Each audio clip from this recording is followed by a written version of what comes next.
Baik, sebelum dimulai, apa sudah absen semua? Ada di antara yang 7 anak ini yang belum absen?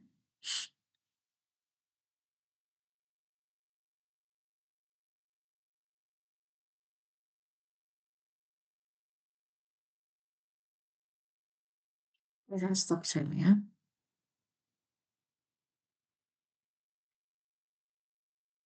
Assalamualaikum warahmatullahi wabarakatuh. Waalaikumsalam warahmatullahi wabarakatuh. Ya, suara saya terdengar ya? Terdengar, Prof. Terdengar, Prof. PJMA-nya, PJMA. PJ-nya siapa ya di sini PJ-nya? Saya, Prof. Asih, ya oke. Tadi 7 temanmu belum absen, nanti apakah ada yang masuk atau enggak diingatkan lagi ya? Karena kan memang sebenarnya kita janjian mulainya jam 3.15 ya, supaya bisa asar dahulu.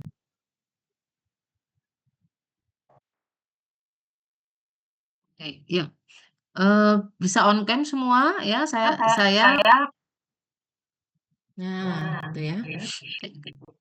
Jadi, oke, Assalamualaikum warahmatullahi wabarakatuh. Lagi ya, karena baru on cam kalian ya. Jadi inginnya itu saya offline ya, seperti biasa, tapi saya agak kondisi tidak baik dari mulai lebaran, habis lebaran ya. Jadi kemarin nyoba masuk kampus, tapi ternyata setelah masuk malah pulangnya drop lagi ya, panas lagi. Jadi akhirnya terpaksa hari ini kita online ya, karena kondisinya tidak memungkinkan. Ya. Mudah-mudahan nanti semua sehat ya. Oh iya, mungkin yang pertama ketemu ya kita berlebaran dulu ya. Mohon maaf lahir batin. Semoga semua amal ibadahnya diterima, ini yang puasa, semangatnya baru menjadi lebih baik untuk semuanya ya. Baik, kita mulai untuk untuk minum kuliah hari ini ya. Saya mau coba share dulu.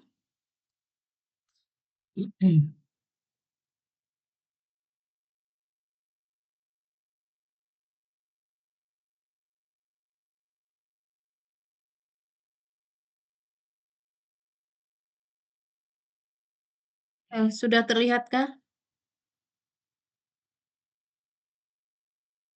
Sudah, Prof. Ya, sudah ya. Ya, si Asi nanti mewakili menjawab ya. Nah, ini adalah pertemuan terakhir. Kalian sudah 7 kali pertemuan ya. 7 kali pertemuan, jadi lengkap pertemuan terakhir sebelum UTS. Jadi materi UTS meliputi pertemuan 1 sampai 7. Kalian akan mengikuti UTS tertulis. Nah, setelah itu baru di UAS, tidak ada ujian tulis, tapi kita mengumpulkan nilainya mulai dari tugas sampai kemudian terakhir adalah mempresentasikan atau mengekspokan ya pameran dari hasil proyek atau hasil dari seluruh kegiatan mata kuliah ini. Ya, jadi tidak ada ujian tulis. Biasanya memang sih ujian tulisnya nilainya itu agak susah, ya nilainya memang biasanya agak jatuh, tapi mudah-mudahan dengan adanya sistem pembelajaran yang tidak hanya kognitif, itu akan menjadikan nilai yang lebih baik dan pemahaman juga menjadi lebih bagus ya, karena langsung diterapkan, langsung dilakukan. Nah, pada materi yang terakhir ini, kalian coba saya kenalkan dengan beberapa spesialis dari obat tradisional. Ya, mungkin yang umum yang kalian kenal adalah spesialis obat konvensional atau obat modern. Nah, itu sangat apa namanya? Sangat banyak dan bisa terdefinisikan dengan baik. Biasanya itu spesialisnya tadi itu berdasarkan nama generik, nama bisa juga nama paten, bisa dalam bentuk single atau kombinasi ya. Tapi kalau pada obat tradisional agak lebih susah karena tidak bisa berdasarkan nama generik atau nama senyawanya karena yang ada adalah nama tanaman ya. Bisa juga berdasarkan bentuk sediaan atau nama paten. Nah, pada materi atau pada mata kuliah ini memang setelah UTS kalian akan mencoba belajar membuat ramuan tradisional, utamanya untuk pemakaian sendiri. Ya, jadi untuk pemakaian sendiri, tidak untuk diproduksi kemudian diperjualbelikan dalam bentuk kemasan atau pabrikasi. Ini seakan-akan kalian belajar untuk pemakaian sendiri atau setara dengan seperti jamu gendong. Nah, kamu gendong kan boleh dijual belikan asalkan dalam sediaan siap saji, ya kan gitu ya. Supaya runut apa namanya pemahamannya. Karena yang kalian pakai nanti adalah ramuan tradisional di mana pelarut pembawanya utamanya adalah air.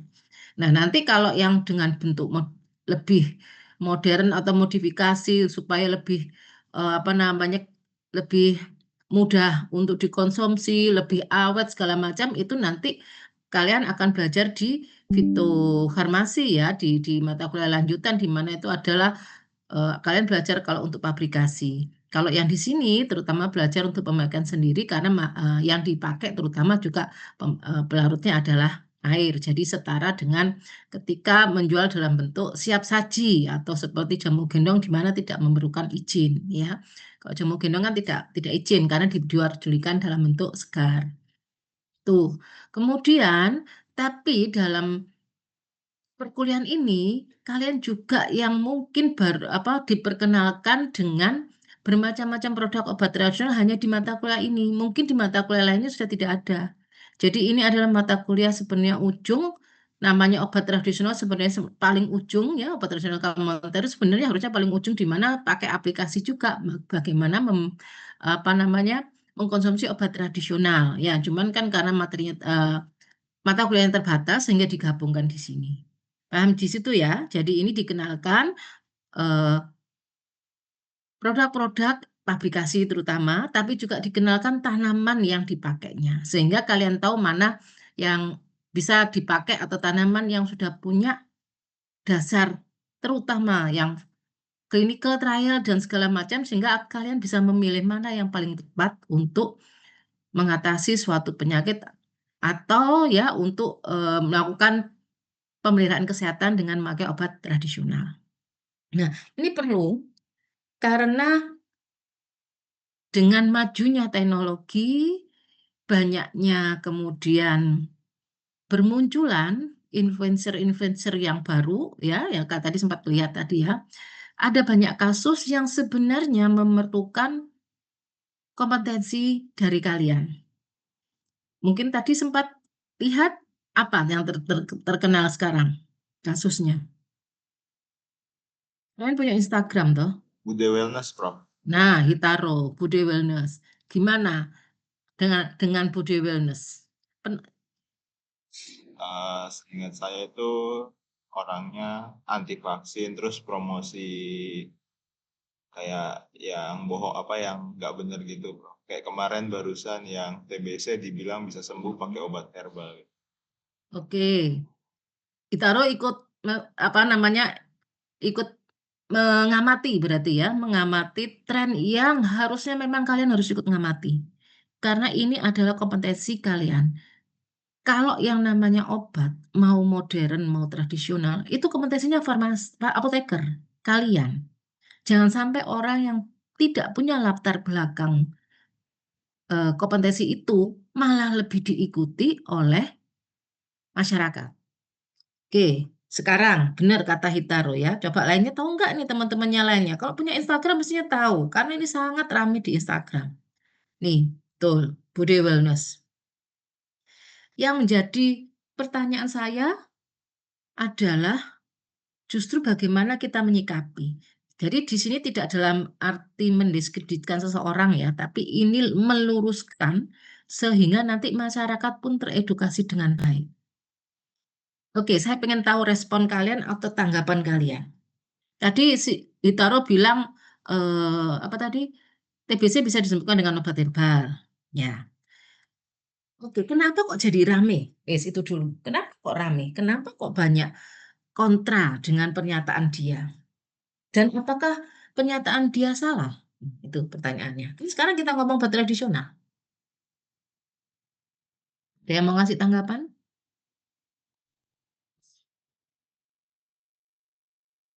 Amanda?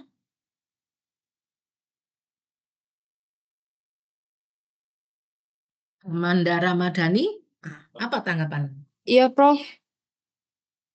Mm-mm. Apa tanggapanmu tentang ini? Apapunlah tanggapanmu. Dia kan rame karena katanya TBC itu bisa sembuh dengan obat herbal. Ada yang pro dan kontra.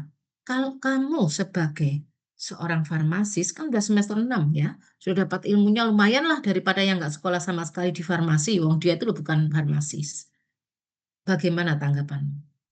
Benarkah atau salahkah? Kenapa?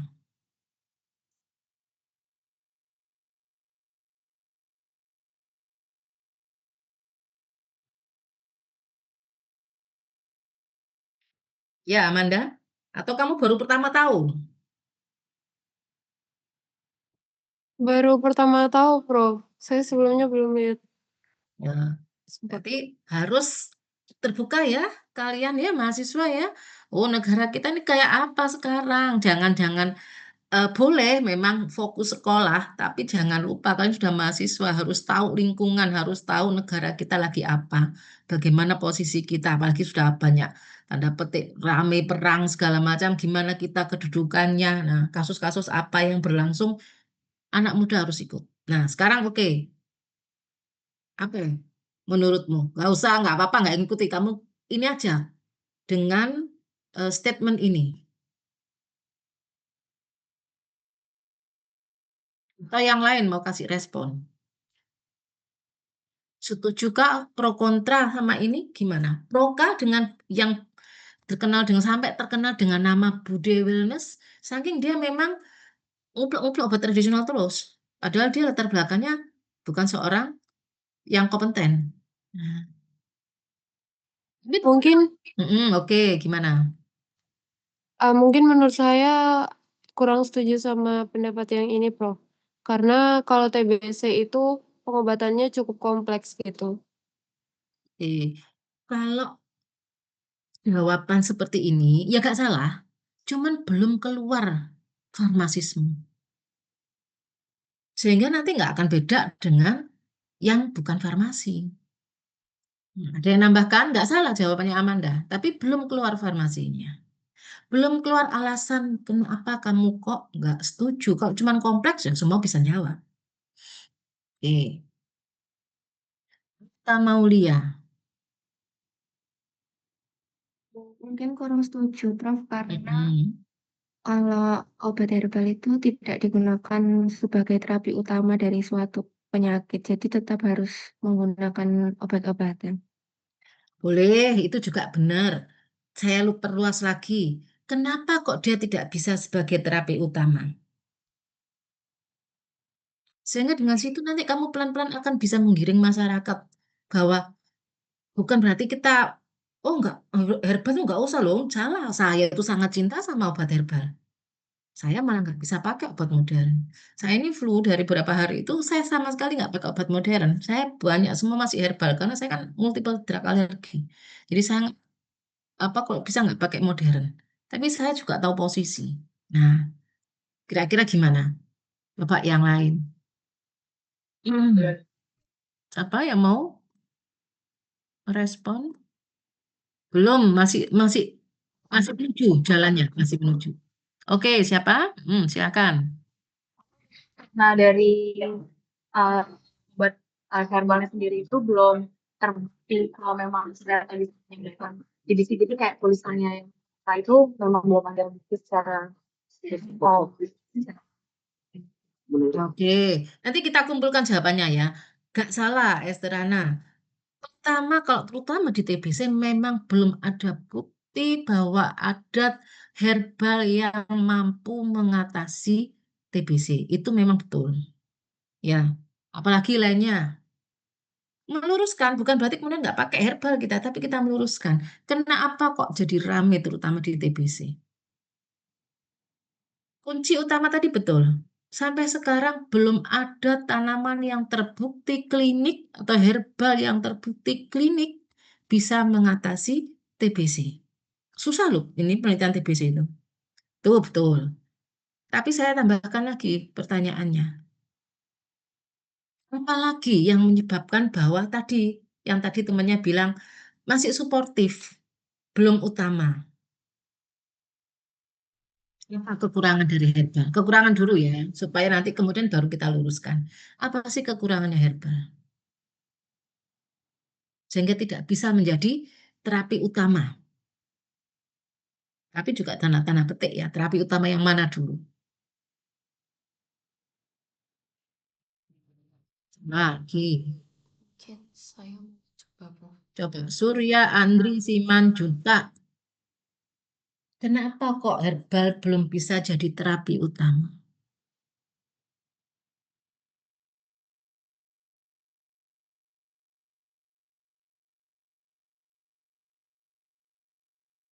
Mungkin karena dalam senyawa kulit sendiri itu kebanyakan masih tidak kompon, Kenapa?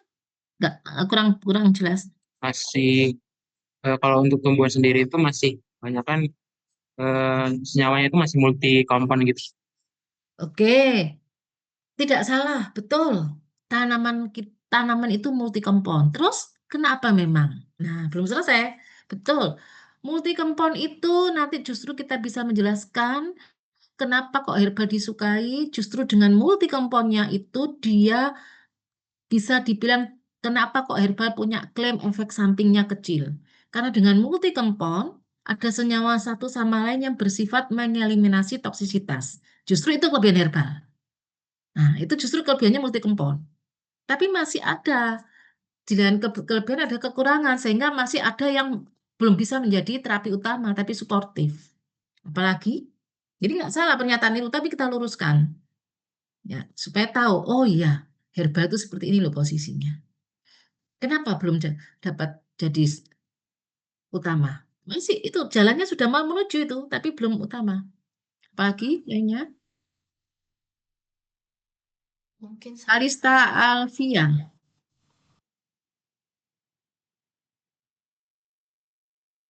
Kalista mana?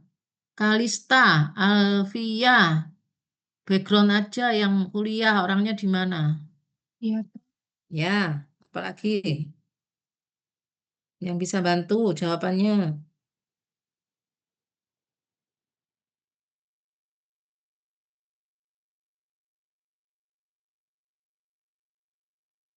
Kenapa kok ada kekurangan herbal ini di dalam apa sih? Kekurangannya kenapa sih? Mungkin karena herbal itu cuma bisa meredakan gejalanya ya, Prof. Jadi nggak spesifik ke penyakitnya.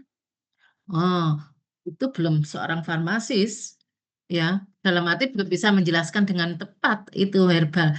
Itu betul, tergantung dari nanti kita lihat kelas-kelasnya ya. Klaim-klaimnya seperti kamu tadi bilang betul, hanya meredakan itu hanya untuk klaim tertentu.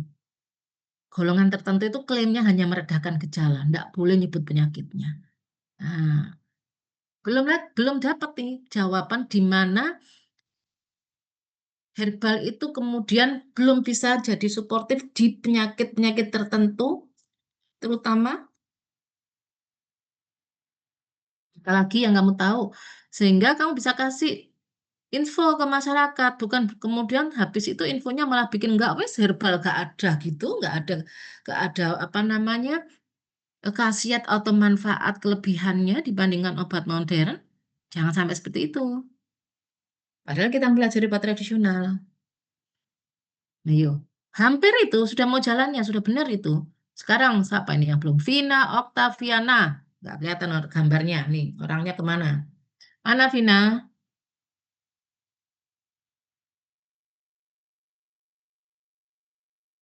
Ya, Vina Oktaviana di mana? Apa lagi responmu?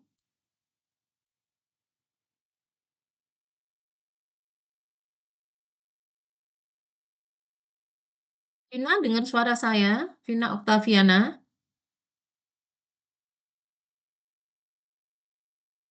Ini kalau saya tanggal 3 kali tidak respon, saya anggap absen ya.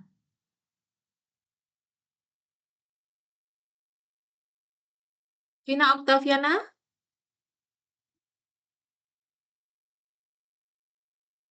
ada orangnya? Ini Vina ini ikut enggak ya? Oke, saya anggap absen dulu ya Vina ya. Ini saya catat absen ini Vina ini. Ya, Kata lain. Karena kalau kuliah online ini agak susah ya, kita tidak bisa melihat dengan lengkap semuanya ya. Jadi makanya saya suka panggil-panggil itu ya supaya orangnya kelihatan ya, yang kuliah kelihatan. PJ-nya mana? Vina ini mana Vina? Ada Vina?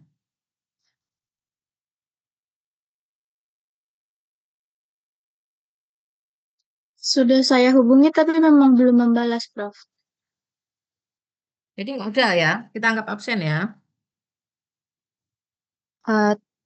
Permisi, Bu. Oh, baru muncul Vina Oktaviana. Nah, dari mana kamu? Maaf, tadi sepertinya terpental. Sebentar. Ya oke, Vina, kamu masih ngikuti nggak Vina Oktaviani? Apa responmu lagi? Masih belum betul tadi. Teman-temannya tuh masih belum, bukan bukan salah total ya, tapi masih belum mengarah inti. Kenapa kok herbal itu bisa tidak bisa menjadi utama untuk dalam kasus-kasus tertentu.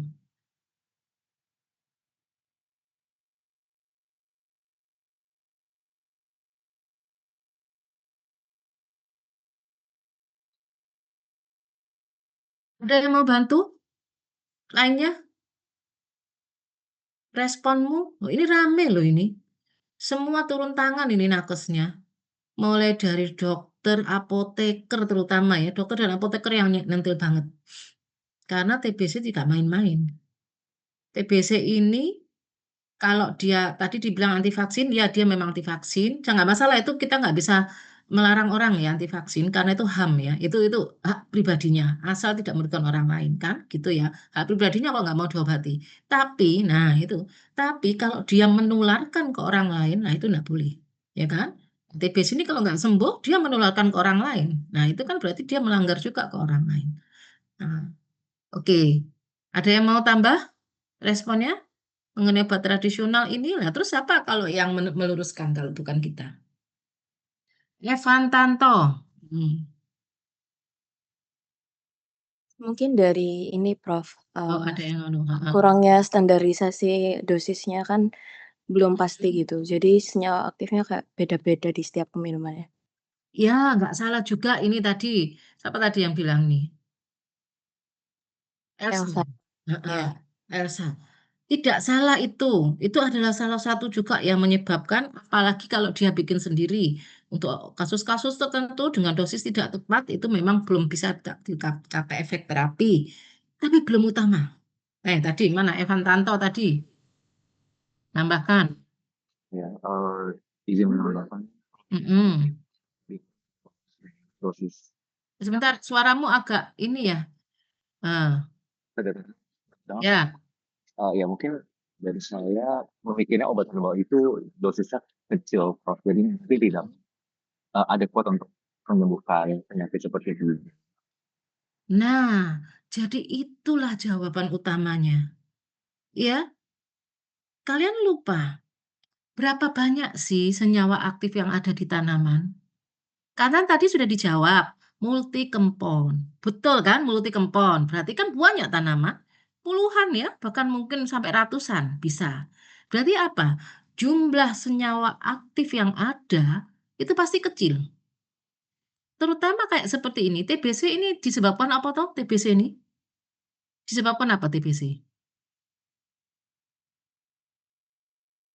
Mycobacterium tuberculosis, Prof. Nah, bakteri kan? Bakteri. Kalian sudah semester 6. Pasti sudah mikrobiologi. Bagaimana bakteri kalau mendapat underdose? Bakteri yang mendapatkan underdose gimana? Dia mati atau masih bisa hidup? Yang ada jatuhnya resisten, Prof. Resisten antibiotik. Pertama resisten kalau antibiotik terus-menerus ya. Tapi untuk sementara ketika diberikan jatuhnya bakterinya mati atau masih bisa hidup? Masih hidup. Masih hidup. Ketika dia sebagian masih hidup, masihkah dia bisa berkembang biak? Masih. Masih berkembang biak. Jadi gampang jawabnya. Kenapa kok masih belum bisa? Pertama memang belum ada uji clinical trial ya, belum ada pembuktian ilmiah suatu herbal yang bisa untuk mengatasi TBC. Yang kedua, jumlahnya itu loh, kenapa kok ada kasus-kasus tertentu atau penyakit tertentu obat herbal itu tidak bisa mencukupi untuk mengatasi penyakit tersebut atau pengobatan. Ya ini tadi, karena senyawa kecil, underdose, nggak akan bisa mematikan. Jatuhnya apalah berkembang biak. Jadi kekurangan dari obat herbal adalah tidak bisa untuk penyakit-penyakit akut atau yang membutuhkan penanganan cepat. Nggak nututi. Ya, termasuk apalagi kemudian karena belum ada penelitian nggak tahu dosis yang tepat. Kalau tahu dosis yang tepat, misalnya dia punya aktivitas ya dengan dosis sekian, nah bisa aja kan diperbesar dosisnya di tanaman ini. Oh, saya kalau untuk mencapai dosis tadi harus minum sekian gram. Nah, misalnya gitu masih bisa. Masalahnya penelitiannya belum ada. Yang kedua, jadi itu kekurangan dari obat herbal adalah untuk kasus-kasus akut itu memang tidak bisa. Contoh selain itu adalah, kalau itu tadi kan penjelasan dengan khusus TBC ya. Akut lainnya contoh adalah misalnya seseorang kena tekanan darahnya 200. 200 ya, tinggi sekali. Kemudian kita tetap bersikukuh, enggak pakailah obat herbal. Salah kalau saya bilang. Kenapa kok salah kira-kira Elsa?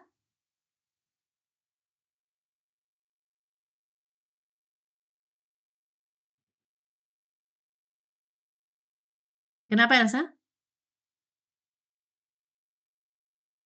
Bagaimana, Prof? Oh, ya, tadi saya ngomong panjang itu ngapain?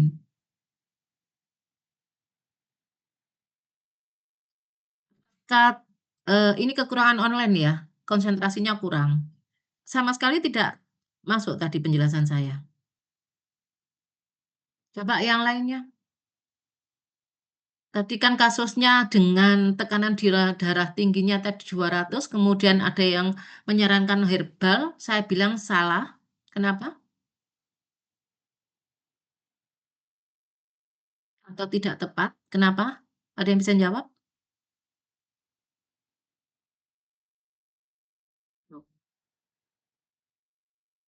Ini Fakhrudin. Itu. Apa tanggapanmu kalau bilang itu tidak tepat kalau dikasih herbal? Suara saya masuk nggak? Masuk.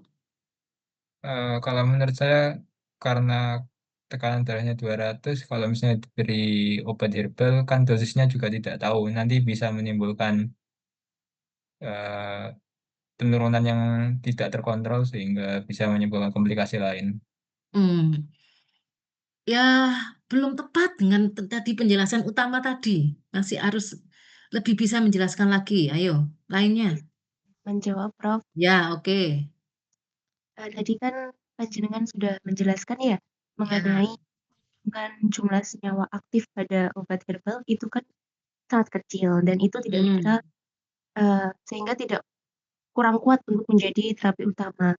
Nah, garis besarnya adalah obat herbal itu tidak bisa untuk penyakit akut yang membutuhkan penanganan yang cepat seperti tekanan darah 200 itu kan sangat tinggi sehingga butuh penanganan yang cepat. Jadi tidak memungkinkan untuk menggunakan obat herbal. Iya, betul itu ya. Jadi Aswadina itu betul cara menjelaskannya. Jadi kalian tahu seberapa sih kita bisa minum obat itu ya, obat herbal itu ya? Kan jumlahnya kecil. Sehingga ketika jumlahnya kecil, untuk kasus dia untuk menurunkan tekanan darahnya kan lambat sekali, pelan. Padahal kok 200 tuh butuh cepat diturunkan, kalau enggak ya keburu stroke.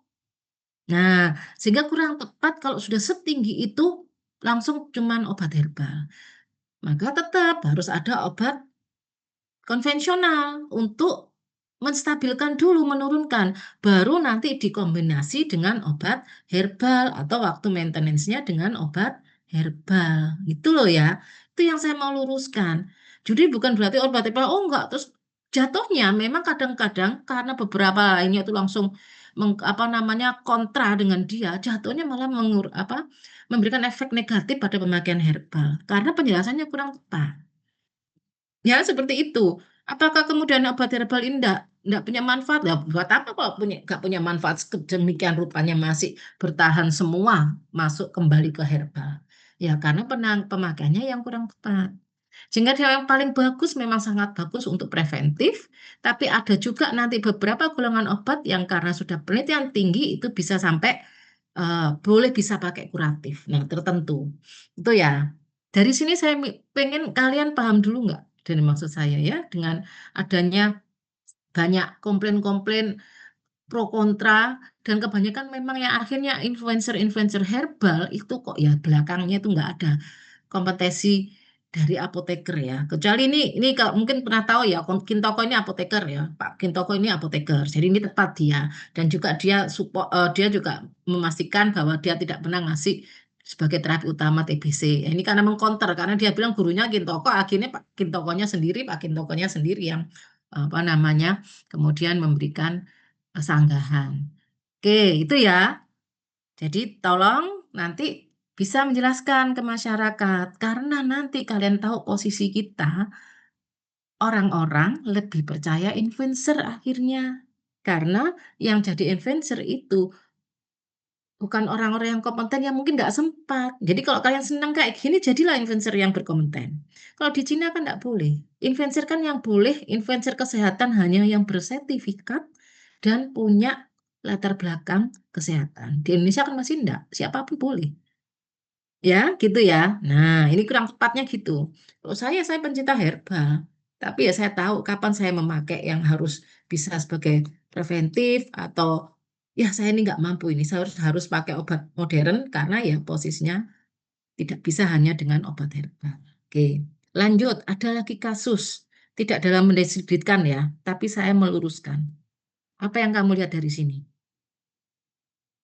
Soalnya ini terkenal. Ada Bude Wellness dan ada Pak D. Bude dan Pak D. Nah, ini kalau Pak D-nya tuh ini yang terkenal. Apa yang kalian tahu dari sini? Mungkin ada yang pernah tahu kasusnya? Dokter hewan tapi webinarnya soal campak, Prof. Ya, terus apa pendapatmu? Ya kan dari sini kan kelihatan. Kalau menurut saya ini di luar kompetensi dokternya sih, karena kan dokter hewan, bukan dokter manusia. Nah, jadi ini juga perlu diluruskan. Berkaryalah sesuai dengan kompetensi. Saya tidak dalam rangka mendiskreditkan ya, jadi saya meluruskan aja. Kalian kompetensinya obat, maka berkaryalah dengan keahlian kalian. Kalau ini dia juga punya ilmu, tapi ilmunya adalah dokter hewan. Ya, ilmunya adalah dokter hewan. Dia kalau kalian lihat IG-nya, tuh banyak webinar-webinarnya itu tentang kesehatan manusia. Ada yang diabetes, ada yang anu semua. Loh, ini salah. Coba moderatornya siapa moderatornya? Belakangnya apa? Gelarnya? Sarjana teknik. Tuh, sarjana teknik. Bagaimana ini? Acak adut semua. Ya, satunya dokter hewan, satunya sarjana teknik menangani bagaimana mengatasi penyakit di manusia secara mandiri. Itu sudah salah itu. Ya, ini saya luruskan bahwa kalau kita mengerjakan bukan atau menyerahkan urusan bukan pada ahlinya, ya ruwet, hancur. Terutama kemarin memang kena kasus ini yang rame, yang kemudian bisa menjadi pembeda bahwa iya memang harus ahlinya adalah ketika beliau menyatakan salbutamol itu adalah penurun panas. Nah, ini loh. Benar nggak kira-kira pernyataan? Jangan sampai kemudian mikir ya, ada farmasi, salbutamol itu untuk apa ya? Aduh, salbutamol untuk apa ya? Nah, ya itu kan banyak, sangat umum itu. Kira-kira pernyataan itu betul nggak? Salbutamol untuk penyurun panas. Salah. Nah, untuk apa salbutamol? Duh, sama, masih mikir ya. Ventilator, Prof. Bronchodilator. Nah, itu. Ya, karena ya itu tadi, memang bukan keahlian. Wis, itu ya. Nah, sekarang akhirnya materi ini lebih mengenalkan kepada Anda bahwa obat tradisional kita tuh sudah sangat banyak. Di sini akan mengenalkan tanaman ya, penyusunnya juga macam-macam apa namanya spesialitnya. Dalam arti harusnya nanti kalian itulah yang menjadi jujukannya orang-orang untuk bertanya tentang obat, termasuk obat tradisional. Harus diakui Untuk obat rasional, apotekernya jarang yang bisa menjelaskan dengan memuaskan, bahkan kadang-kadang malah nggak bisa menjelaskan. Sehingga masyarakat malah larinya ke tabib, larinya ke sinse, yang kemudian tidak ada latar belakang. Ya, oke. Ada yang sudah pernah pakai obat tradisional? Produk obat tradisional? Kalian? Nanti jangan-jangan gini, Bu saya nggak pakai obat tradisional, Bu nggak pakai herba ruwet, Bu. Ribet, oke diterima ribetnya. Tapi kan itu ada produk. Nah, kok nggak pakai produk?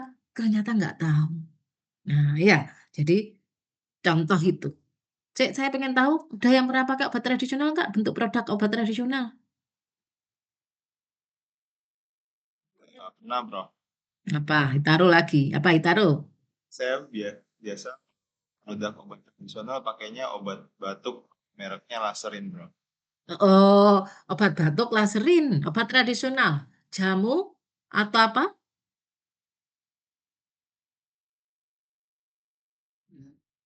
Oke, dilihat nanti ya.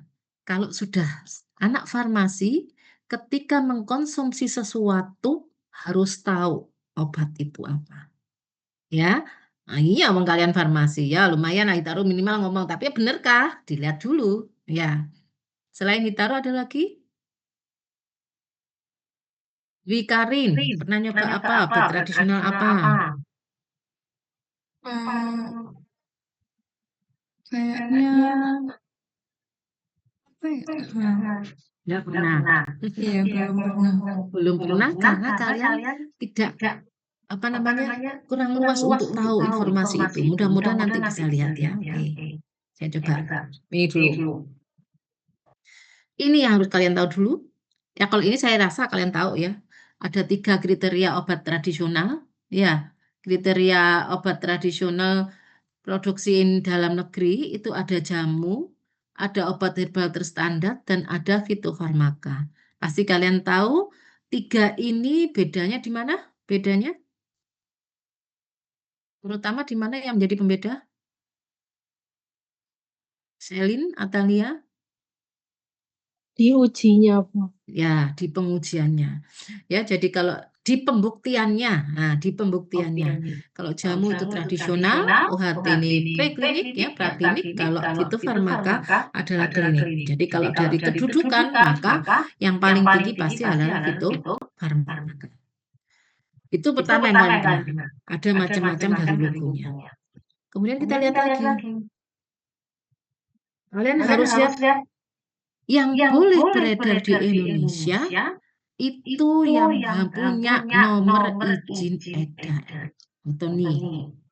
Nah, NIE-nya ini kalau obat tradisional terdiri dari 11 macam, 11 ini ya, 11 digit, 2 digit di depan huruf dan 9 digit adalah angka. 2 ini menyatakan ya, huruf ini menyatakan tipe dari obat tradisional. Jadi, contohnya jamu TR, kemudian OHT itu HT, dan fitofarmaka. Dan ada 2 lagi apa namanya? Tipe dari obat tradisional. Ada lisensi dan ada impor. Ya, jadi ini boleh, 5 ini boleh beredar di Indonesia.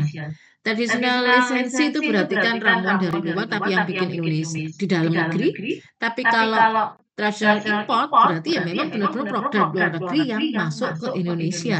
Tapi dia resmi karena dia izin di BPOM. Nah, ini yang boleh beredar. Jadi coba nanti dilihat di depannya. Kemudian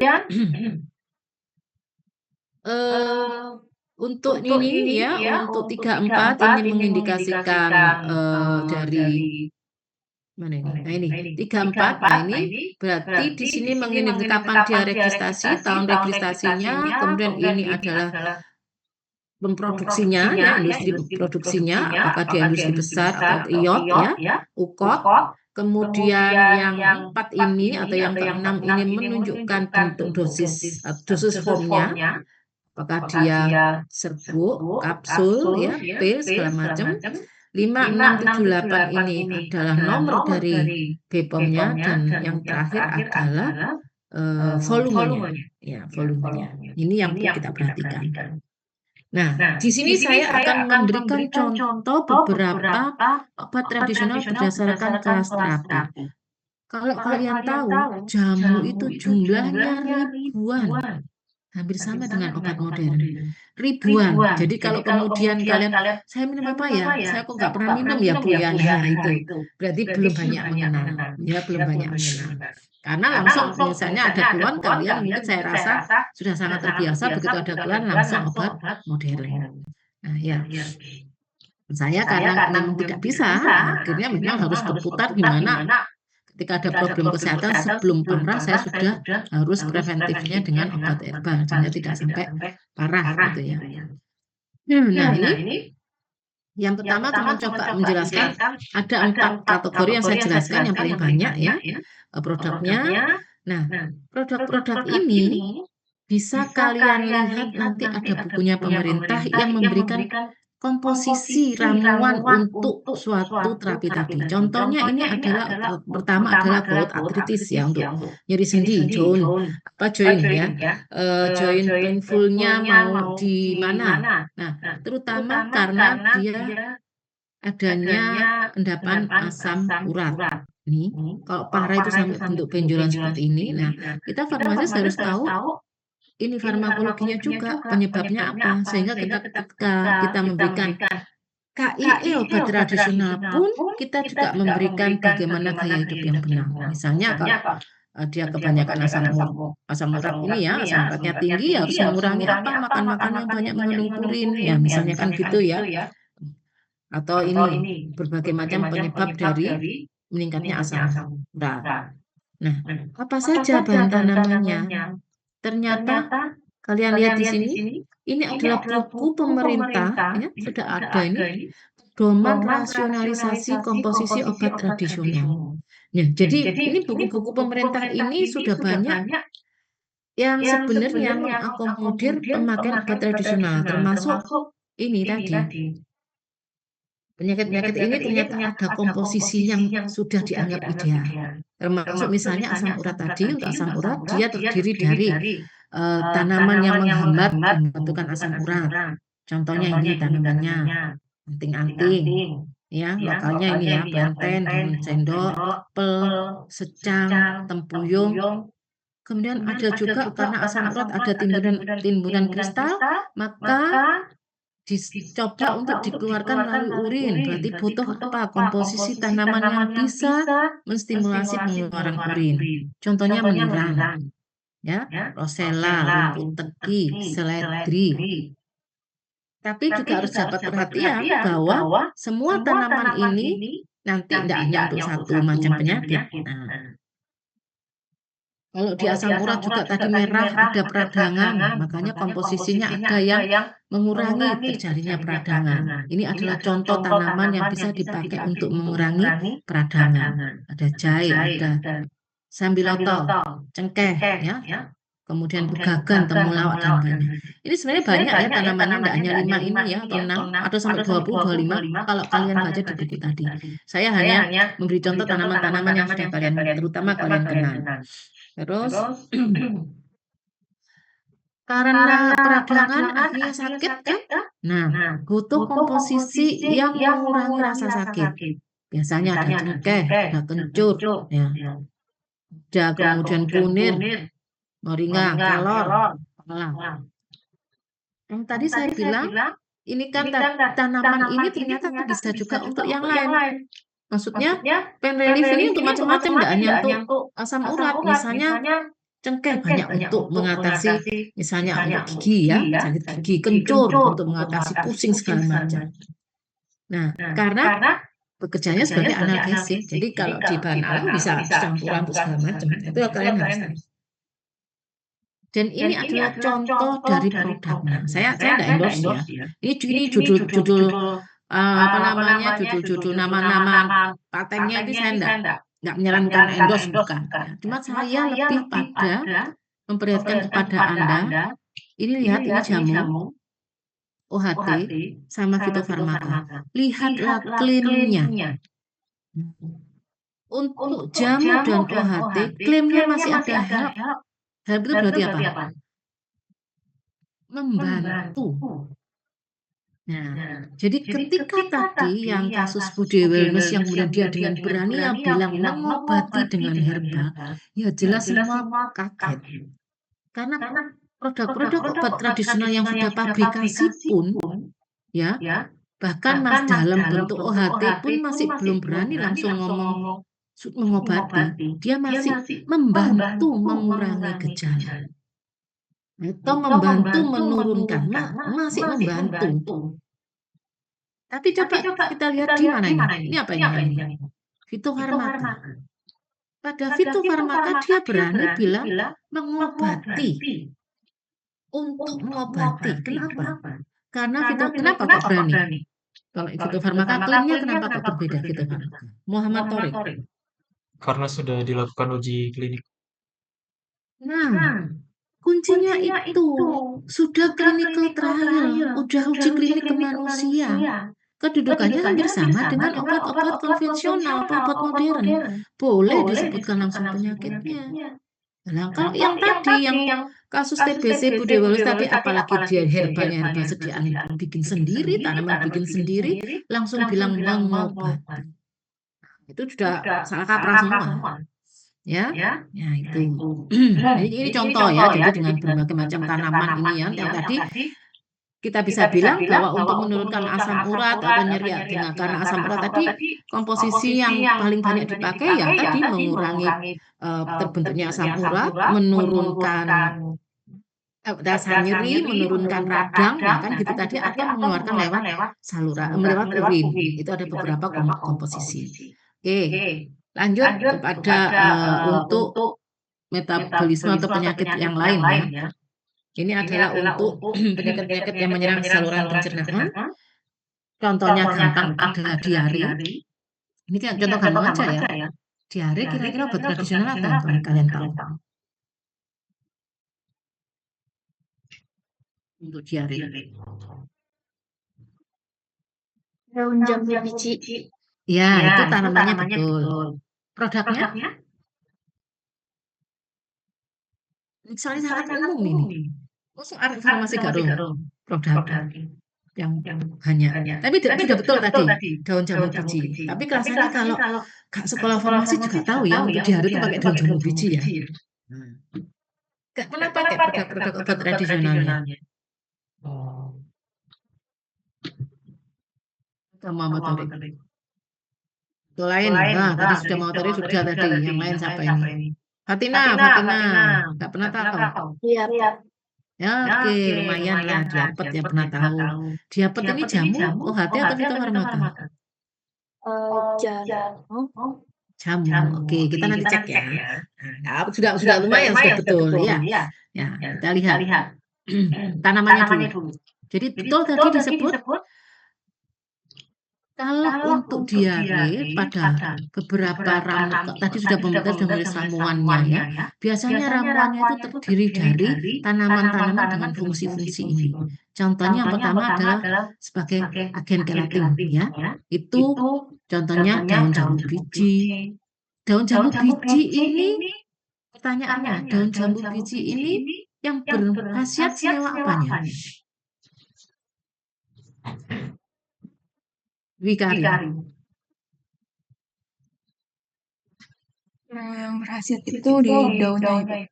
Iya, daun. Senyawanya apa? Nabila Oka. Mana ini? Nabila Oka Natalia.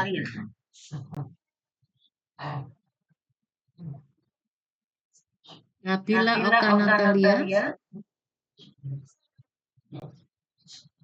Wah, ya. Saya panggil ketiga kali. Nabila Oka Natalia. Oke.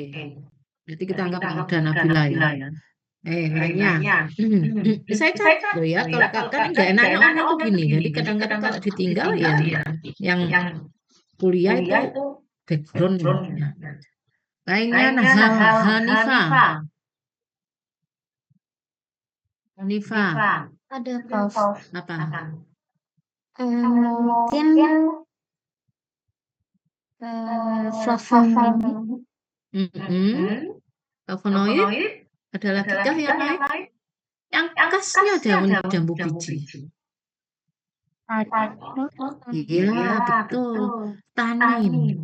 Taninnya itu yang punya kerja utama. Sehingga kita bisa berpikir sama. Oh, taninnya. Makanya ini teh. Nah, kalau nggak ada daun jambu biji, teh itu bisa dipakai. Karena taninnya teh ini juga bisa sebagai agen gelatin. Sehingga alternatifnya bisa pakai teh. Jadi, saya pernah pakai itu ketika diare, kan nggak punya obat diare ya, waktu itu habis, saya pakai teh. Tubruk atau teh celup, saya pakai agak banyak karena saya mengambil taninnya. Berfungsi itu. Karena sama kita tahu prinsipnya, teh tanin sama dengan guava ini. Oke. Lainnya ini ada kakatiku, kemudian Biasuma ulmifolia, punika granatum delima ya. Pertama agen kelat, yang kedua diare biasanya kadang karena adanya mikroba. Maka ada terkadang dicampur dengan tanaman-tanaman komposisinya ada bawang merah, bawang putih, cengkeh. Cengkeh tadi keluar analgesik. Di sini dia juga berfungsi juga antimikroba. Kenapa kok bisa fungsinya macam-macam?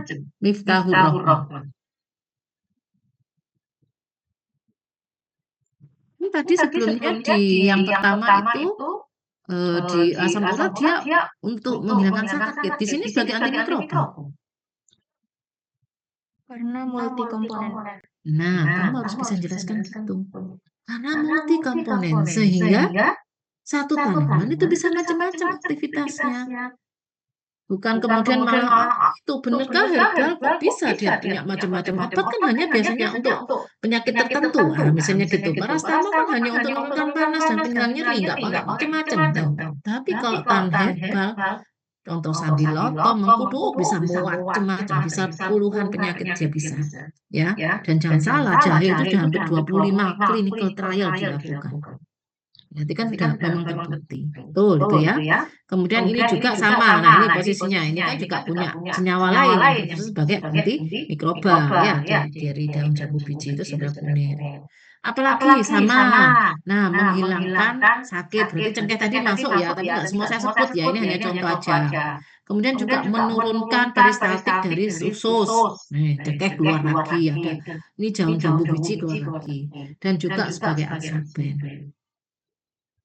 Nah, contoh dari produknya tadi, mana tadi? Diabet tadi bilang apa? Tadi diabet katanya tadi apa? Logonya ini apa logonya? Ternyata diabet ini OHT ya. Kalau jamu ini yang ini estrotop ya. Ini salah satu produk ya. Nah, saya tidak menyarankan mau pilihlah produk ini tidak, tapi ini macam-macam produk saya lebih menunjukkan ada jamu, ada OHT ya. Masih herb semua loh, masih membantu mengurangi karena posisinya dia belum fitofarmaka.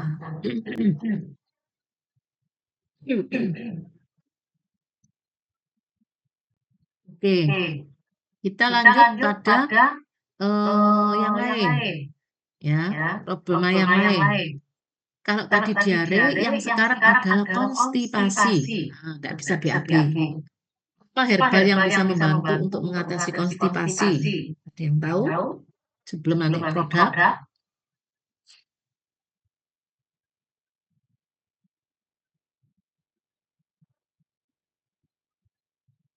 Ada yang tahu? Kadarisman. Mana kadarisman ini?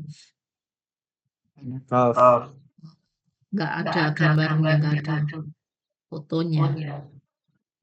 Nggak on cam. Ya, oke, kadarisman. Gimana? Herbal yang bisa mengatasi konstipasi? Untuk konstipasi karena saya sendiri belum pernah mengalami, alhamdulillah Prof. Jadi saya kurang tahu, Prof. Jadi, tapi itu nggak boleh ya dijawab gitu ya. Jadi nanti kalau semua jawabnya gitu, nah, terus nanti apotekernya nanti karena saya belum mengalami, saya tidak bisa memberikan informasi ya kan gitu nanti jawabnya kan nggak boleh ya. Ya, kan harus pengetahuan. Lainnya, yuk. Bukan berarti kalau kemudian kamu harus mengalami ya. Enggak. Lainnya. Siapa yang bisa bantu? Sederhana gini aja kan tidak bisa memberikan informasi herbalnya. Apotekernya nanti kalau ada yang pengen KI obat tradisional siapa yang akan mengumumkan?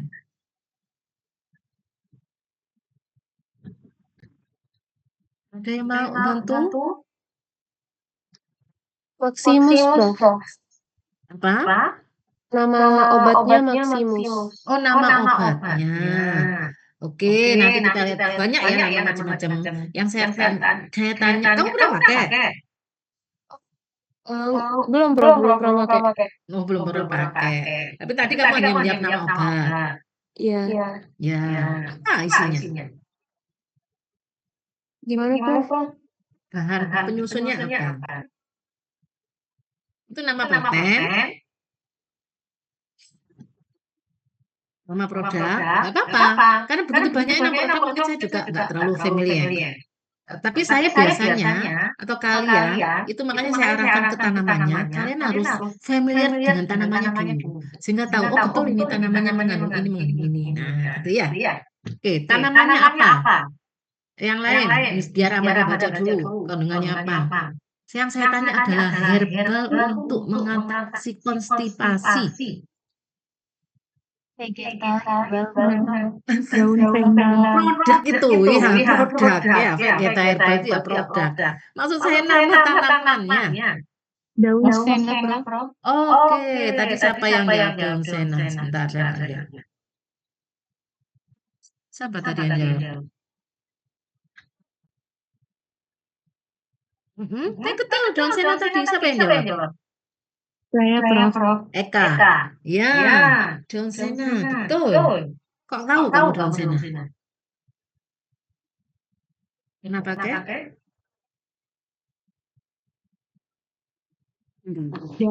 Ya. Dari ibu saya, masa kayak biasanya pakai daun senang. Hah, berarti ibumu lebih farmasis dong. Iya.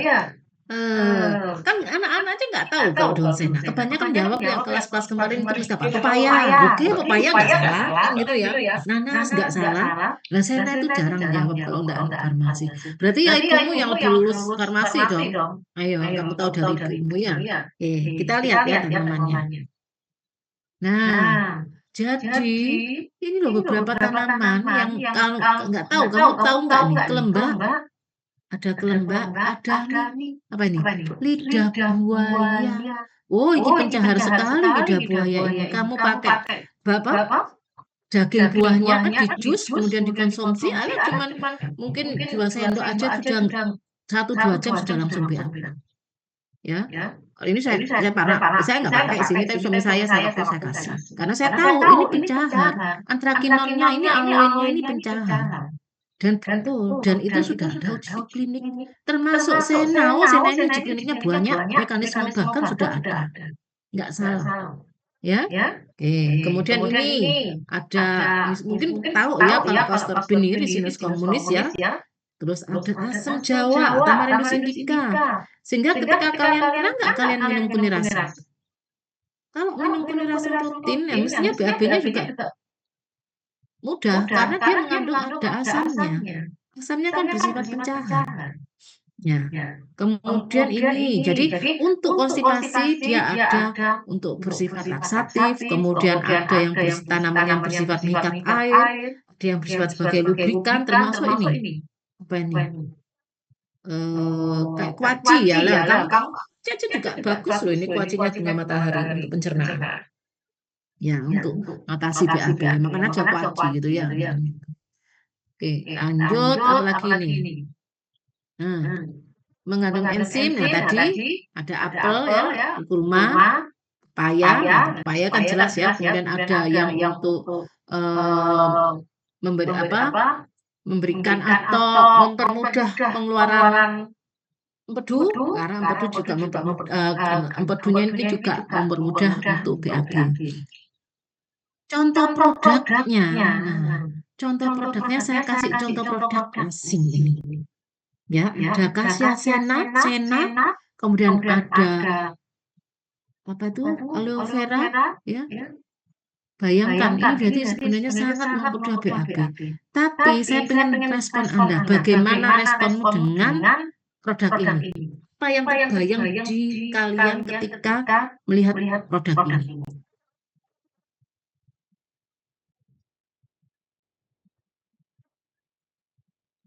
Ini sudah.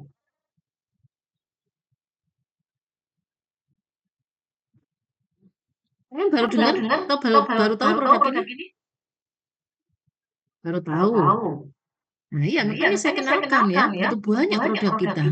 Coba Febrian Putri. Ini yang enggak kameranya. Nah, 3 kali saya panggil enggak jawab, saya anggap absen. Febrian Putri. Iya, Prof. Nah, kamu kenapa enggak on cam? Ini listriknya lagi mati, Prof. Oke, ya sudah. Febrian, apa responmu, apa tanggapanmu ketika lihat produk ini?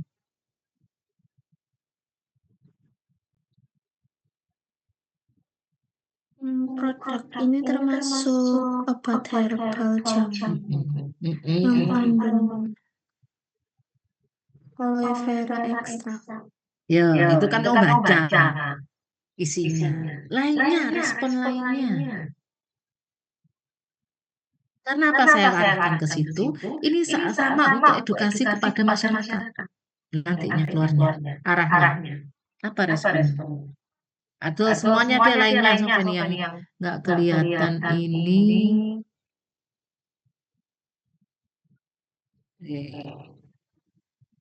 Ada yang mau jawab? Gresialika. Kalau kamu lihat produk ini apa yang kamu tangkap? Mungkin ini lemnya jamu tapi bentuknya Bentar, apa tadi kurang dengar saya?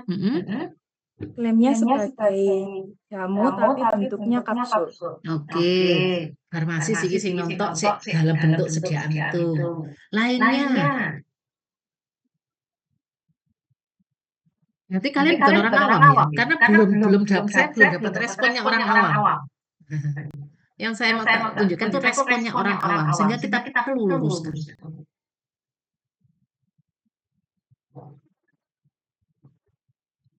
Ini yang belum. Fariza, Aisyah.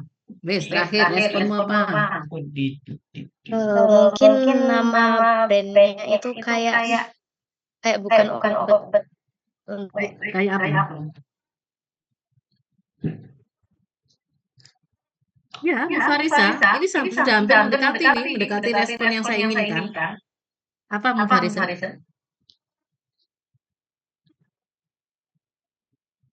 Bisa menyatakan ya, tapi sebetulnya oke, saya luruskan.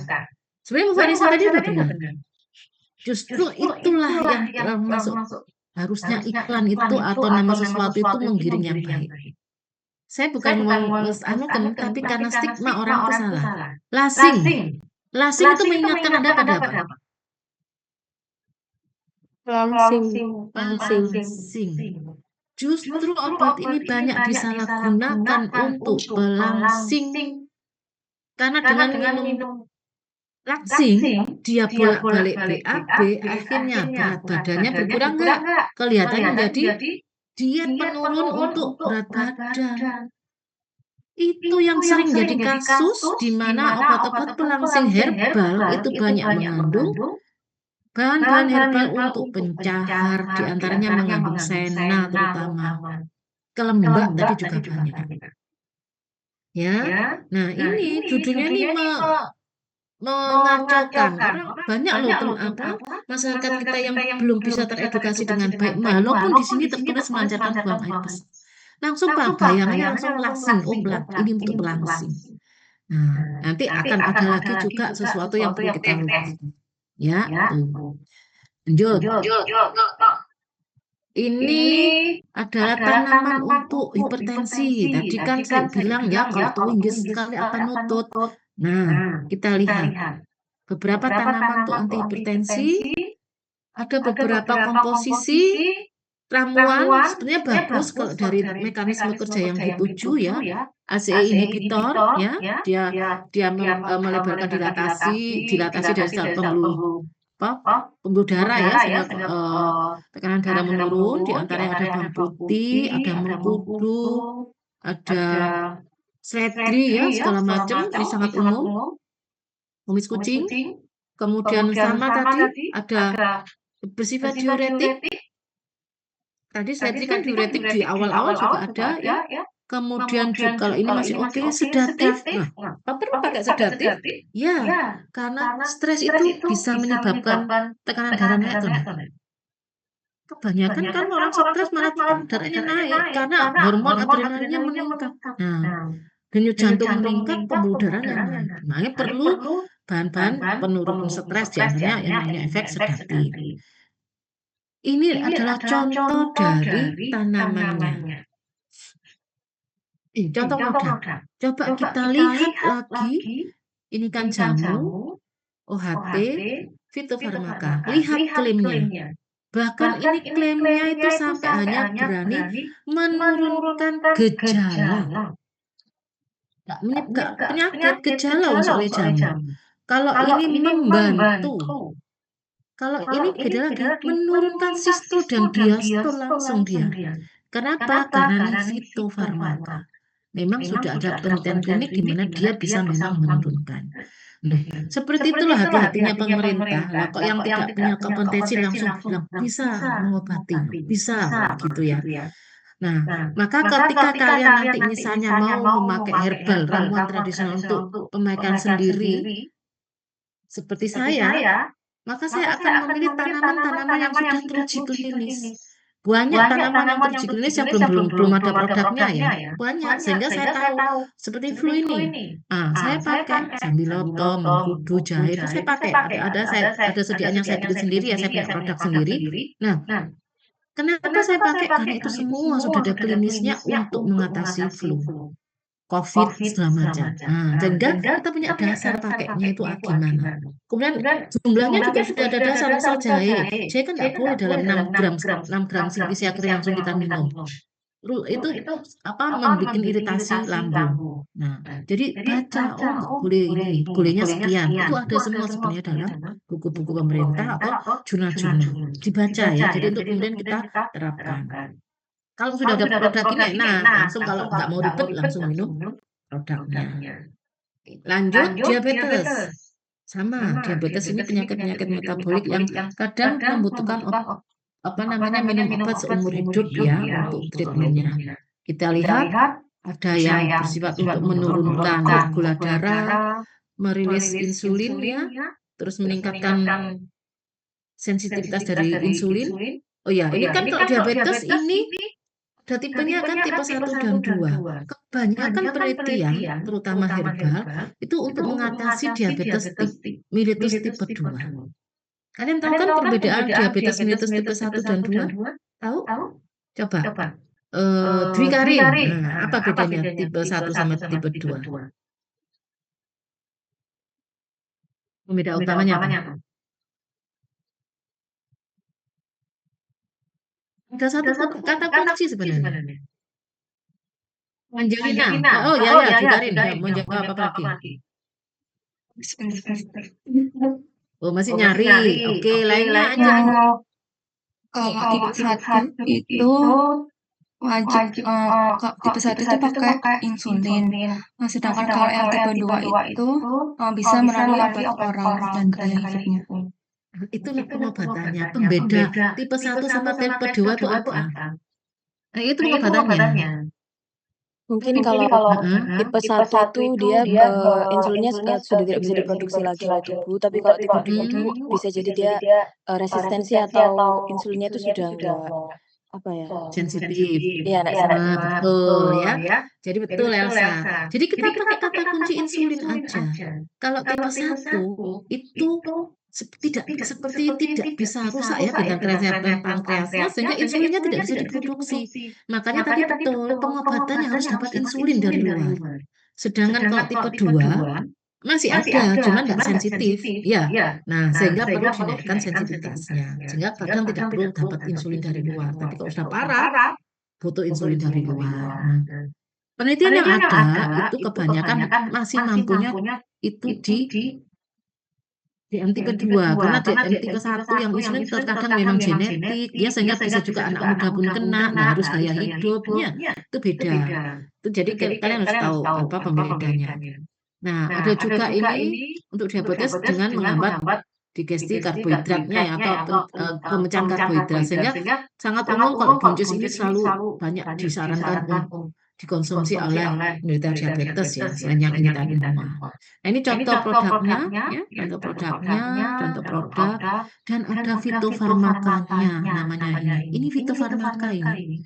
Dia langsung berani mengklaim, ya, tidak hanya help kayak gini, tidak hanya membantu, mengklaim bisa dipakai untuk kombinasi, terapi kombinasi dengan obat oral diabetes yang lain. Nah, beda namanya. Dan ini biasanya dokter-dokter itu berani meresepkan kalau fitofarmaka. Karena apa ya? Sudah di manusia. Kan dokternya kan juga harus bertanggung jawab ya. Dia yakin kalau sudah di manusia, kalau belum di manusia tidak yakin, ya kita maklumi. Karena kan keilmuannya membatasi bahwa itu harus bisa sudah fix di manusia. Kalau ini dibaca sendiri ya, ini ada juga jamu tradisional untuk sehat pria dengan tanaman seperti ini. Nah, ini ada apa namanya? Ramuannya sehat pria. Ini saya mengenalkan banyak macamnya obat tradisional ya. Terus ini untuk sehat wanita. Nah, ini sehat wanita. Nah, ini contoh saya kupeng emas. Jadi maksud saya memotivasi kalian, kalau kalian sudah tahu tentang prinsip obat tradisional, tahu tentang tanaman, maka kalian punya kewajiban mengedukasi masyarakat sekitar. Nah, ada sekitar, walaupun sedikit. Nah, ini dengan rumah sakit terapung ya, kita masuk ke daerah-daerah pelosok, ya bisa kemana-mana. Ini semua tentang obat tradisional. Ini juga. Nah, ini kita sampai malam. Kenapa malam? Karena daerah ini di daerah Madura ya, Madura, tapi harus lewat nyebrang laut dulu, ini nyebrang dulu. Ini listrik hanya ada jam 5 sore sampai jam 5 pagi. Bayangkan, masih ada daerah yang tidak ada listrik. Kalau kalian kan listrik ada, mati lampu aja udah bingung. Nah, ini sampai kita penyuluhannya malam karena kita membutuhkan proyektor. Jadi kita malam pergi, ini juga nggak ada. Kita nyamipang apa nih? Apa sih yang roda 3 untuk air itu ya? Fuso apa tuh namanya? Anunya itu. Apa? Tosai, Bu. Tosai. Ya gitu saya. Hanya itu yang bisa, nggak ada angkutan lain. Nah, makanya kita juga naik seperti itu. Ya, itu menyenangkan kalau kalian bisa senang dengan tualang ya, bermanfaat juga buat saudara kita. Oke, lanjut. Nah, sekarang itu tadi kan berdasarkan terapi. Sekarang saya mengenalkan OHT. Kalau jamu jumlahnya ribuan. Kalau OHT ini sedikit ya ratusan. Kalau yang fitofarmaka tambah sedikit lagi. Nah, OHT ini ada macam-macam. Ini saya kenalkan aja untuk imunitas, untuk menjaga kesehatan, bahkan ini untuk batuk ya, batuk, untuk cold, untuk flu segala macam. Ini juga angin paling kenal kalian ya. Ini sama untuk diabetes, bahkan botrek aja punya botrek herbal ya. Tadi ada diabet. Nah, ini ada untuk mengatasi menstruasi ya, supaya memperlancar menstruasi. Coba kalian tahu nggak ingredientnya? Ini apa ingredientnya? Lumbricus rubellus.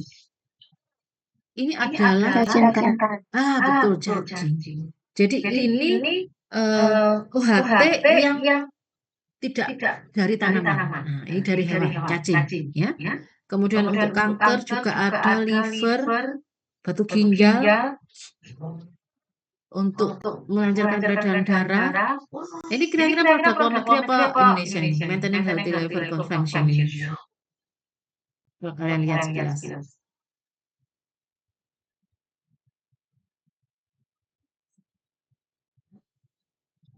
Hanifa Nur Wahyu, ini produk Indonesia atau produk luar negeri? Luar negeri. Ya, luar negeri. Kenapa? Dari namanya ya? Iya. Harus diluruskan. Kan kalian tadi udah belajar. Kalau luar negeri ini apa lihat depannya ini? TI. Hah? TI. TI? Ini TI?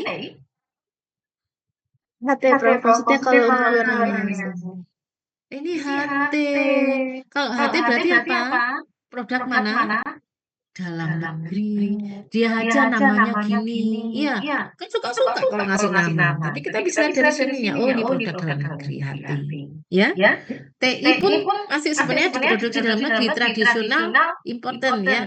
TI import kalau dia diproduksi di luar negeri. Kalau yang TL diproduksi dalam negeri tapi ramuannya dari luar. Ya. Jadi kalau kamu tadi bilang luar negeri betul harusnya TI, tapi kan ini HT, berarti dalam negeri. Ini kan apa? Lemak darah. Nah, ini ada nomor 17. Saya pengen tahu untuk apa? Ramesia.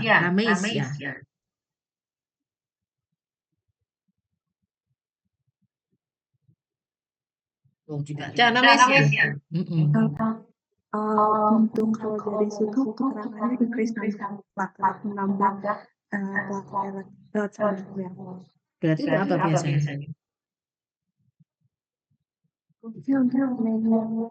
Apa? Untuk apa? Malaria. Loh, masuk tuh. Loh, harus kenal dengan istilah-istilah nama medis ya. Ayo dibantu Ramesia ini. Apa lainnya? Itu apa biasanya ini? Untuk membantu apa dia? Iya, demam berdarah. Nah, jadi sebenarnya kalau ada yang demam berdarah kan suka dibawain jus jambu ya. Banyak kan dibawain jus jambu ya, katanya untuk meningkatkan trombositnya. Sebenarnya kurang tepat. Yang tepat apa? Ya, apa? Daunnya. Jadi dari kalau kalian baca literatur, baca referensi, saya baca sendiri ini, di antara semua bagian jambu biji itu yang paling banyak meningkatkan jumlah platelet ini adalah daunnya. Jadi kalau yang bagus ya dikasih daunnya.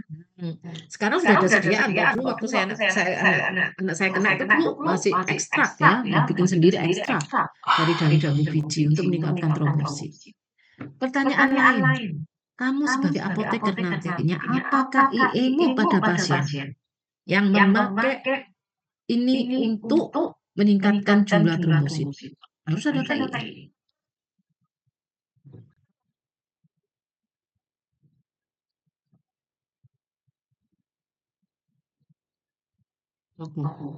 Siapa yang belum ya? Sintana Dewi. Mungkin pakainya cukup 3 hari aja karena kalau lebih dari itu isinya konsultasi. Nah, betul. Harus begitu. Ya.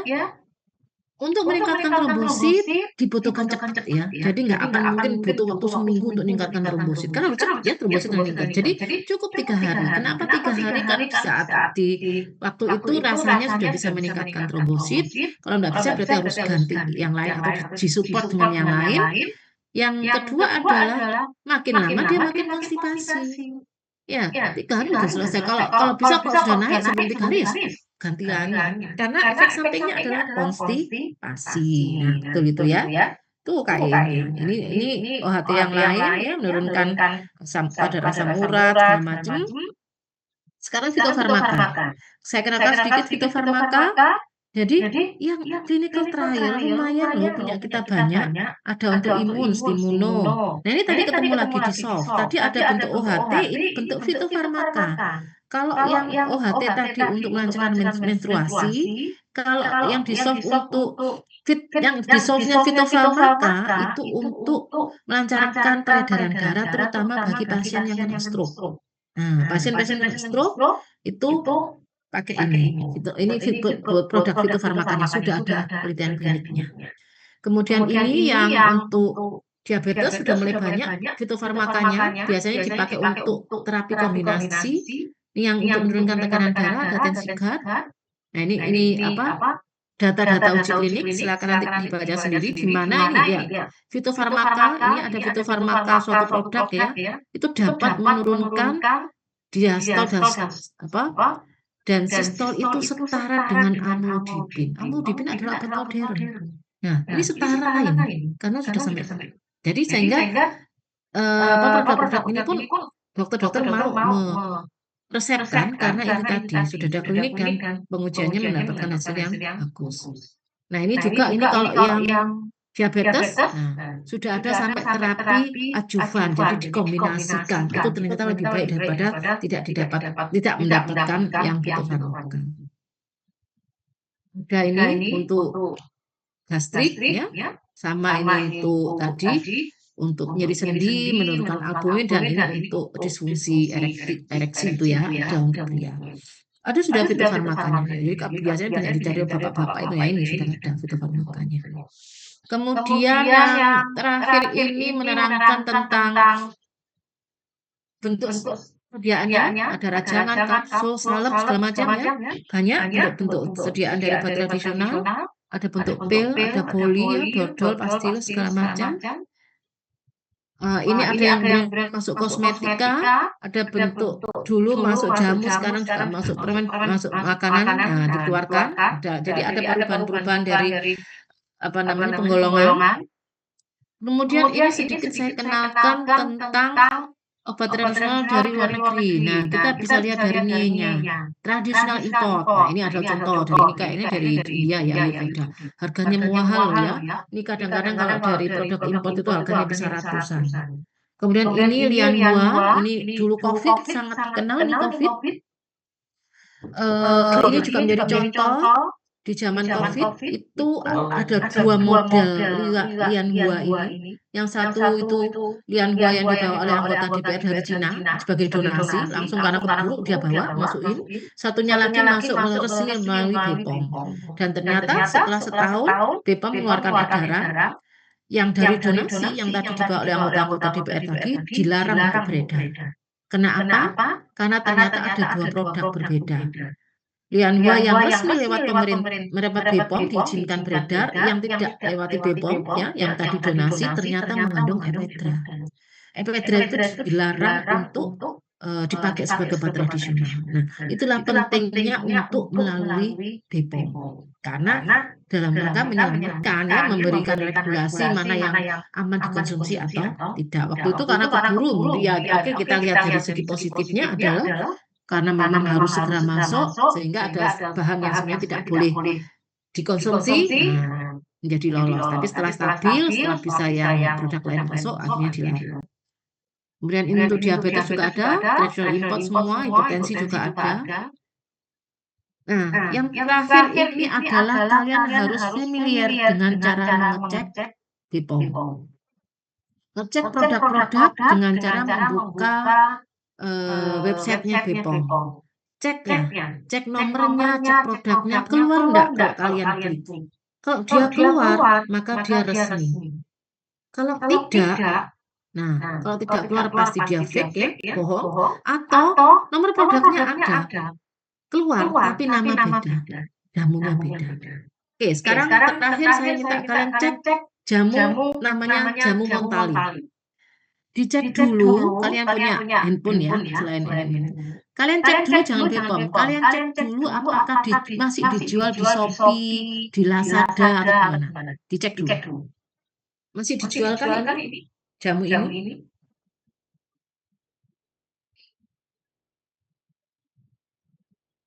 Yang bisa jawab?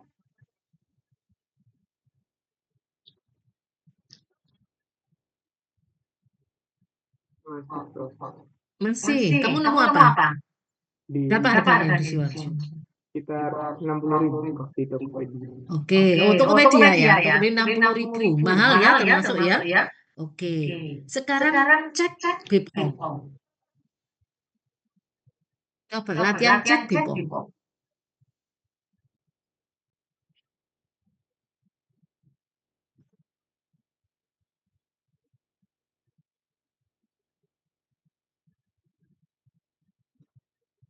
Ada? Ya, Eka Sarina, mana? Nemu? Adanya Montalino. Loh, kalau Montalino kan beda. Montalino sama Montalino nggak ada. Nah, Tidak ada. Berarti kira-kira bagaimana? Ayo, gimana? Mau dijual loh itu 60.000 lagi. Kira-kira bagaimana? Tidak memiliki izin edar. Iya, fake. Bayangkan, dijual tidak punya izin edar, fake, dijual di masyarakat sampai sekarang. Ini saya cari di tanggal 30 Maret kemarin ya, waktu kuliah pertama yang Senin-Senin itu, Selasa. Ya, tadi ketemunya 55 di mana? Oh ya, sama Tokopedia di 55. Apa yang terjadi? Fake. Karena ini sebenarnya sudah produk lama yang dilarang oleh pemerintah. Dari tahun 2021 sudah dinyatakan dilarang. Bahkan masuk dia berani ekspor ke Saudi. Saudi langsung bilang dilarang. Kenapa dilarang? Nah, ada yang nyari? Kenapa dia dilarang? Boleh jelaskan kenapa kok dilarang? KO, Pak. Nah, siapa tadi? Aswadina ya? Aswadina kenapa? Apa BKO-nya?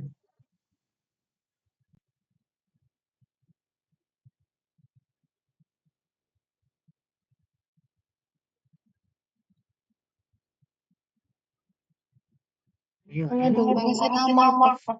Ada mengandung paracetamol BKO-nya ya? Siapa nih yang jawab? Sebentar saya nggak lihat. Siapa tadi yang bilang? Saya, Prof. Listania, ya. Listania. Mengandung apa? Mengandung paracetamol. Paracetamol ada lagi? Dexamethasone, Prof. Dexamethasone. Natrium diclofenac. Bayangkan. Itu jamu ngandung paracetamol, natrium diclofenac, dexamethasone. Coba yang dijual-jual tadi kamu klik di bawahnya kan biasanya ada klaim ya, ada apa? Testimoni ya, di bawahnya jual-jual. Testimoninya gimana testimoninya?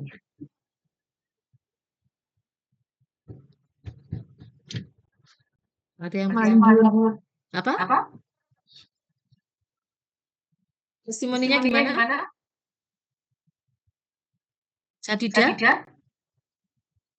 Ada efek samping berbahaya, Prof. Enggak, testimoni yang beli. Ada, yang efek samping. Kalau di sini pengeroposan tulang. Orang yang beli bilang gitu. Iya, Prof. Oh, dia mengakui ada gitu, pengeroposan tulang. Hebat dong berarti dia. Sudah tahu pengeroposan tulang pakai itu. Yang tadi disebut apa tadi? Anjur. Iya. Gak salah. Pasti testimoni ini. Kalau tadi yang saya sudah bilang pengeroposan tulang, saya belum nemu ya, hebat banget ya. Dia berarti dia sudah cari. Tapi yang umum adalah cesplem, manjur, produknya bagus segala macam. Ya gimana gak bagus diserbu kayak gitu? Dexamethasone, paracetamol, kemudian natrium diclofenac, hilang semua kan rasa-rasa sakit pegelinu, hilang semua. Kalau saya minum ini, saya bisa masuk UGD, biasa nggak selamat. Kenapa? Saya alergi dengan semua itu. Bayangkan berbahayanya. Ya, dan itu dilarang dari tahun 2021 sampai sekarang 2026 masih beredar. Itulah kondisi ya, ini sudah saya selesai ya, terakhirnya. Itulah kondisi dari apa itu namanya? Peredaran sosmed di tempat kita, peredaran internet. Bahwa yang ada di masyarakat itu belum tentu benar. Dan yang sudah dilarang pun masih berani beredar. Bayangkan, masih pakai nomor yang sama, semua sama, dan yang beli banyak. Coba, siapa yang bisa membantu masyarakat seperti ini? Kalau enggak, kalian. Gitu ya. Yang nanti rokok banyak yang nanti kenain. Jadi minimal edukasinya, kalau mau edukasi pakai herbal produk, cek BPOM. Nah, kalau itu ada, dipakai. Kalau enggak, banyak produk yang ditarik BPOM, banyak sekali. Dan masih beredar. Oke, itu terakhir dari saya. Materinya sudah selesai. Minimal saya ingin membuka wawasan kalian bahwa obat tradisional itu menjadi kekayaan kita, menjadi kekuatan kita, tapi kita harus tahu dengan benar bagaimana mempergunakannya sesuai dengan keilmuan kita sehingga benar manfaatnya untuk masyarakat. Ya, ada pertanyaan sebelum saya akhiri?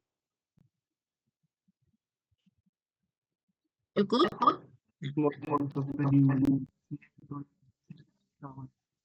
Siapa ini? Si. Terlewat absen kamu terlambat. Iya, Prof. Selamat malam. Siapa namanya? Roy Ardiansa Putra. Oke, siapa lagi? Belum. Miftahur Rohmah. Oke. Saya juga Prof. Ulianti ya. Saya juga Prof. Nindya. Nindya Ayu Arisanti. Saya juga Prof. Fania Nariswari. Fania Nariswari. Mohon maaf, Arki juga belum, Prof. Arsi. Ya. Mahayodya nggak ada ya berarti ya. Oke. Sama tadi yang saya panggil mana tuh Nabila Oka itu saya nggak absen loh, kalian saya panggil sampai 3 kali nggak muncul Nabila tadi. Ada nggak di sini Nabilanya masih? Ada, berarti memang absen tadi cuma masuk atau terus keluar ya. Baik, kalau nggak ada pertanyaan lagi saya akhiri. Wassalamualaikum warahmatullahi wabarakatuh. Waalaikumsalam. Waalaikumsalam. Banyak, Terima kasih banyak. Ya, terima kasih ya.